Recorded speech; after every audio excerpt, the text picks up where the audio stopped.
যোগ করছি এবং একটু একটু করে নাড়াচ্ছি। দেখতে পাচ্ছ কালারটা আস্তে আস্তে কি একদম ডিপ ভায়োলেট হয়ে যাচ্ছে। সবাই নিশ্চয়ই বুঝতে পারছো। এবার আমরা কালারটাকে যথেষ্ট ভালো মতোভাবে এই যে মেটেরিয়ালটা অ্যাড করলাম সেটাকে মিশিয়ে দিচ্ছি স্যাম্পেলটার মধ্যে। এবার আশা করা যাচ্ছে কালারটা সবাই দেখতে পাচ্ছে খুব ভালো মতোভাবে। এবার আমরা এই পাশের কন্টেনারে রাখা একটা লিকুইড এর মধ্যে ড্রপ ওয়াইজ অ্যাড করছি, একদম ড্রপ ওয়াইজ 2 ড্রপ অ্যাড করলাম এবং নাড়াতে শুরু করছি। তোমরা দেখো ড্রপটা অ্যাড করছি এবং অ্যাড করবার কারণে একটা জিনিস চেঞ্জ হচ্ছে, দেখতে পাচ্ছ যে জায়গাটা জিনিসটা পড়ছে সেই জায়গাটা কেমন লাল লাল হয়ে যাচ্ছে।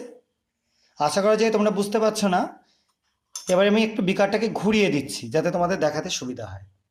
দেখো ভালো মতো খেয়াল করবে, দেখো যে জায়গাটা পড়ছে সেই জায়গাটা কিন্তু লাল হয়ে যাচ্ছে।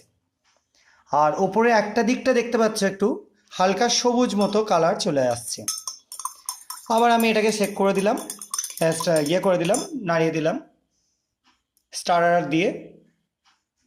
আবার দেখো একটা লাল কালারেশন।